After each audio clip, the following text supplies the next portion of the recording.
बिस्मिल्लाहिर्रहमानिर्रहीम। अस्सलाम वालेकुम दोस्तों, उम्मीद करता हूँ आप बिल्कुल ठीक ठाक होंगे। दोस्तों आज की वीडियो खासकर मेरे उन तमाम दोस्तों के लिए है जिनका ताल्लुक बार्बर शॉप यानी नाई की दुकान से है और जिनका ताल्लुक ब्यूटी पार्लर सलोन से है।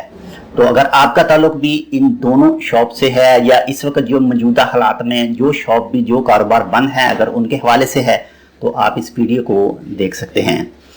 तो दोस्तों अगर आपने अभी तक हमारे ये channel tech with Urdu subscribe नहीं किया तो आप इसको सब्सक्राइब कर सकते हैं मजीद ऐसी ही अच्छी और मालूमाती वीडियोस के लिए। तो दोस्तों आज है 26 जुलाई सन 2020 और दिन है इतवार का। आज एक न्यूज़ आई है छोटी सी उन तमाम अफराद के लिए जिनका ताल्लुक बार्बर शॉप और ब्यूटी सलोन से है या जो इस वक्त मौजूदा हालात में कारोबार बंद हैं उनके लिए। जो इस वक्त बंदिश हुई है यानी 25 जुलाई से कल से लेकर 8 अगस्त तक, अगर ये बंदिश ओमान में ना होती तो जो भी इस वक्त कारोबार बंद हैं 5th यानी जो उनका खोलने का रूटीन है नंबर 5 वाले जितने भी कारोबार हैं नंबर 5 में ये बार्बर शॉप ब्यूटी सलोन और जो भी फिलहाल बंद हैं वो सब इसी में आते थे। अगर ये बंदिश ना होती तो इंशाल्लाह फुल उम्मीद थी कि ईद से पहले उनको खोला जाना था, लेकिन फिलहाल ये बंदिश का सिस्टम साथ में आ गया तो इसकी वजह से अब उसको खोलने की तैयारी इंशाल्लाह जैसे ही ये बंदिश खत्म होगी 8 अगस्त को तो उसके बाद में है। यानी फिलहाल आप कह सकते हैं कि उन दुकानों को खोलने की तैयारी कर ली गई है।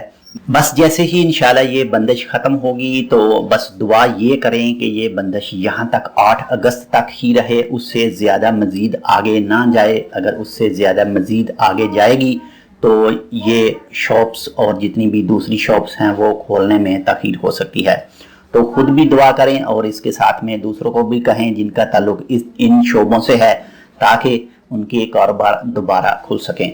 बाकी जो भी फिलहाल हालात हैं आप फुल फॉलो कीजिए जो भी सुप्रीम कोर्ट ने आपको हुक्म दिए हैं, यानी महफूज रहने के लिए सेहतमंद रहने के लिए। फिलहाल जितने भी मैंने आपको ये कारोबार बताए हैं यानी ब्यूटी पार्लर और बार्बर शॉप नाई की दुकान, ये फिलहाल इनका काम करना ममनू है। खिलाफ वर्जी होगी हुकूमत के किसी भी कानून की अगर ये किसी भी जगह पर काम करते हुए पकड़े जाते हैं तो प्लीज़ एहतियात कीजिए और ख़ुद ही ख्याल कीजिए। तो जैसे ही इंशाल्लाह ये 8 अगस्त आएगी तो उसके बाद में मज़ीद पता चलेगा कि इसके बाद में क्या होगा क्या नहीं। इंशाल्लाह उम्मीद अच्छे की ही करनी चाहिए। तो ये थी एक छोटी सी अपडेट। इंशाल्लाह मिलते हैं आपसे किसी दूसरी अपडेट के साथ, तब तक आप अपना बहुत सारा ख्याल रखिएगा। अल्लाह हाफिज़।